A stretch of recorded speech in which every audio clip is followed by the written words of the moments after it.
Hi everyone. Today we're going to be talking about AP Lang and particularly about what is rhetorical analysis.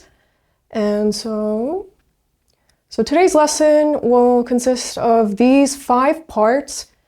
So what AP Lang actually tests, reading and contextualizing the passage that I will be showing you, the 3 rhetorical moves, close reading, from analysis to essay, thesis, structure, ordering, and then previewing the Q1 and Q3. So when most people hear AP Lang or just AP English, they think reading, writing, maybe some grammar. But AP Lang actually has a very specific focus. So it's not about appreciating literature per se. It's about understanding how language works as a tool. And so what that means is how writers make certain decisions and what those decisions do to people reading them. And so think about it this way, like there was a human being sitting down, writing every single word of any essay, speech, or op-ed that you have ever read. And they weren't just filling the page out of boredom, but every choice that they are making is quite deliberate. Every sentence structure, every example that they're trying to give, it was a decision, a conscious decision about how to move the person reading it, how to make the person feel something when they're reading that piece of writing. And so the skill that we are building is the ability to read those choices and explain them, and that is rhetorical analysis. So here are the 3 FRQ types that you will write on the AP exam. So this comes directly from the official College Board website, so you can also find it online. And when we look at this together, we're not working from someone's interpretation of the test. This is the actual framework that the exam is built on. So I want you to keep that in mind because it is quite important. And we're going to start with Q2, rhetorical analysis, because it actually teaches you the most fundamental skill. So once you can see how a writer makes these choices and explain what these choices do, writing your own argument actually becomes so much easier, and you actually start seeing the craft behind the writing, and then you can start crafting it for yourself and utilize it to the best of your benefit. Let's take a moment to read through a little bit of this passage, and we will go through it together. You can pause the video to skim through it. So this is the opening passage from a book called Res Life. It's an Indian's journey through reservation life, written by David Truer. And Truer is Ojibwe, a member of the Leech Lake Band of Ojibwe, so a tribal nation in Minnesota. So the book is nonfiction, and he's kind of drawing on both his own life on the reservation and on historical research. The first thing that the reader encounters is the introduction here, right? So before any argument is fully stated, this is kind of what Truer puts in front of you. He just like places it there. And he had a choice about how to begin it, and this is what he chose. It's a very specific one. And the fact that he grew up on this land, that he is not explaining reservation life to you, or he's explaining the reservation life to an outside audience from a very safe distance. And all of this load bearing is how this passage works. So keep that in mind as we are reading through. And before we go into the analysis, let me show you a tool that should kind of become second nature to you as you further progress into the course. And it's called SOAPs. So we're going to apply it to the passage. So this tool, we're going to use it every single time, or you're going to use it every single time when you approach a new text. So think of it as the 5 questions that you would naturally ask if someone handed you an article and said, okay, here, read this. You'd want to know who wrote it, what prompted it, who it was written for, and what is it trying to do, and what is it actually about. So SOAPs is just an easy way to remember all these things. And so speaker, so the speaker is who is speaking. So David Truer, Ojibwe writer, member of the Leech Lake Band, writing from inside the experience, not from the outside. And then the occasion, 2012, opening of a nonfiction book, Native communities remain largely invisible to mainstream America despite long history of contribution. So occasion is the context that produced the writing and what moment in time, what circumstance, and the audience, primarily non-native readers, people who may go a lifetime without ever knowing a Native American person. So the audience is who the writer is actually talking to. It's not who they're just gonna stumble across through their life. And purpose is what the writer is trying to write about, okay? And so I wrote to argue that Native Americans have made foundational contributions to the United States while showing those contributions have been systematically overlooked. And so we fill this in kind of before we start analyzing, because without it, we are just going to be plainly guessing why a writer made the choices that they made. And so once you know who Truer is writing for and why, then suddenly these choices that seem seemingly arbitrary, it actually starts seeming a bit more inevitable and start making sense to you. And if we take a look at the audience, this is kind of where I want to start. Because who Truer is writing for shapes every decision that he is making in this passage as a writer. So he says in paragraph 5, most people will go their whole lives without ever knowing a Native American person. So without ever spending time on the reservation. So Indian land makes up 2.3% of the United States, and most reservations are in parts of the country most Americans will never pass through. So when Truer is stating this information, he's writing for an audience that genuinely has no frame of reference whatsoever, and they have not crossed this boundary at all. He cannot open with simply a lecture or a history lesson or a thesis statement, because none of those things work on a reader who doesn't really have any context about what is being said, right? And so he kind of brings them to the surface for the reader to experience before he can make any argument at all.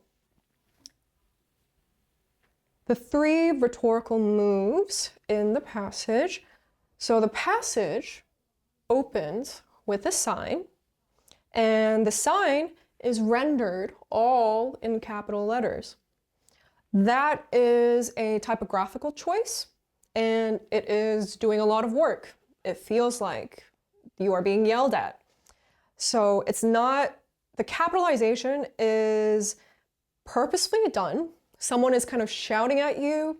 It could also feel like a bureaucratic text, and the kind of language you see on official forms or maybe like a posted notice in your compound or something. By reproducing the sign exactly as it appears, what Truer is giving the reader is this kind of visual experience. It's the visual experience where you're kind of encountering the actual thing. You're not just being told about the sign, you're actually seeing it with your own eyes. And You're seeing it all at once. It's like welcome, the tribal identity, the environmental message, and then the last line, it's like no special licenses required for hunting, fishing, or trapping. And I think it kind of carries this quiet political weight that only kind of becomes clear later in the passage. And the sign, I would say, also arrives at this authorial tone. And Truer does not really introduce it per se. He doesn't frame it either. He does what? It's kind of like there's no context, no preparation, and the choice kind of positions the reader as someone who needs to interpret it on their own. So that is a political statement, but Truer places it at the very end of the sign, almost as an afterthought, after the environmental message. So the structure of the sign itself kind of performs this statement saying sovereignty is present, but it is easy to miss if you are reading quickly or driving. You just don't have the literal time to see it. When you write about this, maybe in your essay, the observation should not just be Truer uses all caps. So the analysis is by reproducing the sign in all caps without framing or having particular commentary on it.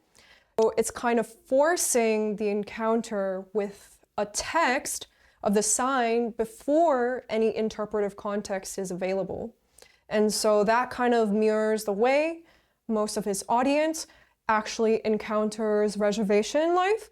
And I would say that is kind of the difference between noticing, just seeing something, and then actually going into analysis. Paragraph 2 is written in second person. And so Truer is putting the reader in the car, driving through the reservation. And he kind of walks the reader through what they notice. So the landscape is the same, the houses are a little smaller, and then the cars are a little older, and then this statement comes up. So that kind of stops the reader very cold, darker, and then nothing after it. So there's no explanation kind of softening the context.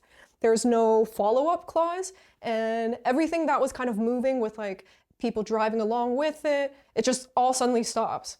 So there's no explanation, no softening, like I said, there's no follow-up clause.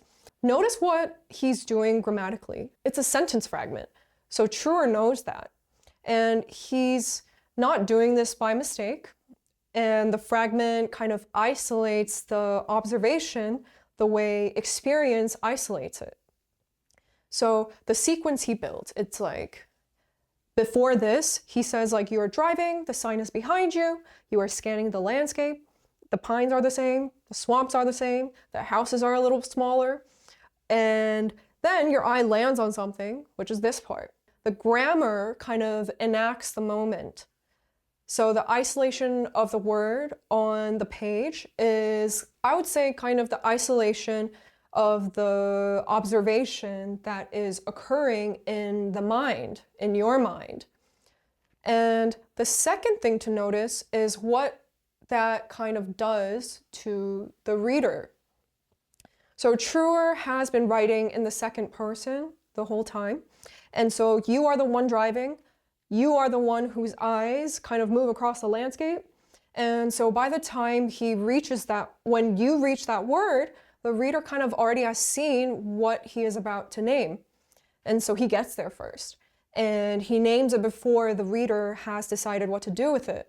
And so before there is any time to look away, like pretend you didn't see anything, reframe the observation as something else, that's kind of the whole point, right? There's no accusation. It's quite a direct, raw, I would say, and an undecorated naming of what is there, just as it is. And it's kind of just handed back to the reader before they can hand it back to him. There's no way to try and soften it or explain it or surround it with context. He doesn't feel the need to do that. And so just saying truer uses a short sentence for emphasis, that is not particularly analysis. Here is paragraph 4, opening, as you can note there. Indian reservations and those of us who live on them are as American as apple pie, baseball, and muscle cars. Unlike apple pie, however, Indians contributed to the birth of America itself. So this is how paragraph 4 opens. And I would say this is kind of one of the most worn out phrases in the English language. Truer walks straight into it. He's not, once again, being careless. He's using this cliche because of what cliches do, right? Cliches, they invoke this kind of shared, unexamined idea without asking the reader to think about it. So, apple pie, baseball, muscle cars. These things, these are not arguments. They are shorthand. They are things that you kind of reach for when you think of America, or when you're trying to make a statement saying, this is America, without having to explain what that means, without having to dissect it. By placing the Indian reservations in this list, what is that doing? Truer kind of forces the reader to hold two things at once, which is the comfortable domesticity of the place or the phrase and everything the passage has shown about what reservation life actually looks like. And the cliche is very load-bearing in a way. That, however, Indians contributed to the birth of America itself, however, is doing the structural work. It's signaling what I gave you is true, but it is not the whole truth.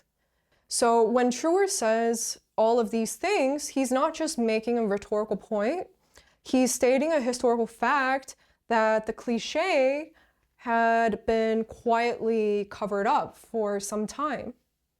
Now the question is, okay, how do we turn what we just did into an essay? So the weak thesis tells you what tools Truer used. So the strong thesis tells you what those tools did to the person reading, right? It shows how the three moves build on each other toward a single effect. And that is what the analysis is. And every body paragraph in a Q2 essay should do the same thing. And so what the writer did here is the specific moment in the text, where they did it, and what it does to the reader. And if you can answer that kind of question and you are analyzing it, and if you're still describing what happens in the passage, you are kind of one step short. So before we close, let me briefly show you where Q1 and Q3 fit, because they use the same underlying skill in a different way. So Q1 here, synthesis, face debris. So this is kind of where the skill we built today transfers directly. And in Q2, you were handed a text and then asked to explain how it works. In Q1, you were handed 6 sources and asked to build your own argument using at least 3 of them as evidence. So the 2025 prompt asks, what factors should space agencies and nations prioritize when dealing with space debris? So you take your position on that, and then you use the sources to back it up. And the crucial thing to understand is the difference between synthesis and summary, because it's kind of the same distinction that we kind of keep going back to in Q2. So summary means you go through the sources and then report what each one says. Synthesis means you already have an argument and you are pulling from the sources to support it.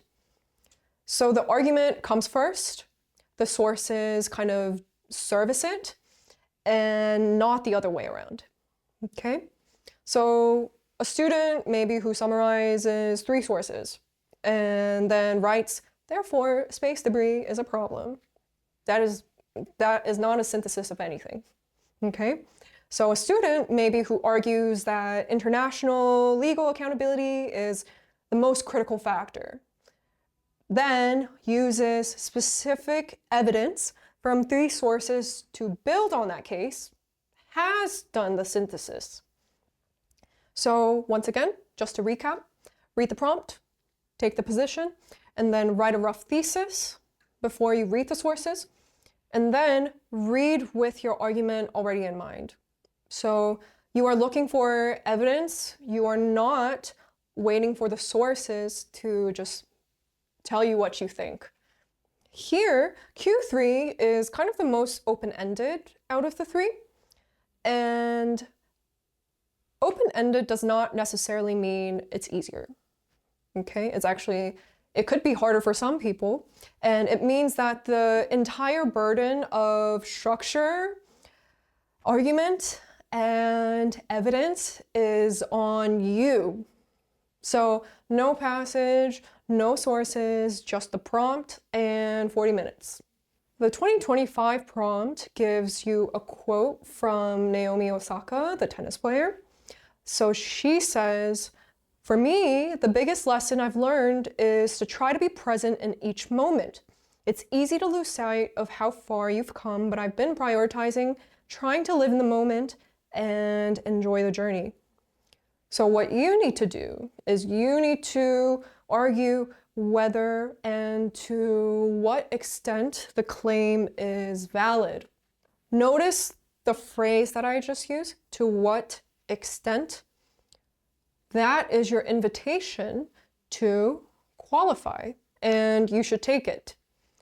So a flat out yes or a no, Osaka is right, being present is important, or Osaka is wrong, planning for the future matters more, is almost always weaker than a thesis that says, this is true under these conditions, and here exactly is where it breaks down. So that kind of thesis shows the reader that you have actually thought about the claim rather than just reacted to it.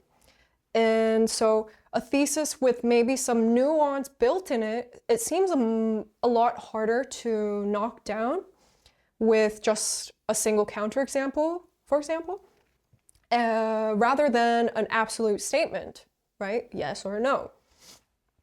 So once again, the evidence you use is entirely your own. So it could be personal experience, history, literature, current events, anything you can argue from or with specificity. So vague evidence kills Q3 essays, okay? And this is a huge mistake that many people make. So if you say something like, many people feel stressed and need to be present, that is not evidence. A specific person or an event or case that you can actually analyze is. And these are just some terms that I've used throughout this sample lesson. So you can pause it, screenshot it, take a look, memorize it, and that is it. Thank you.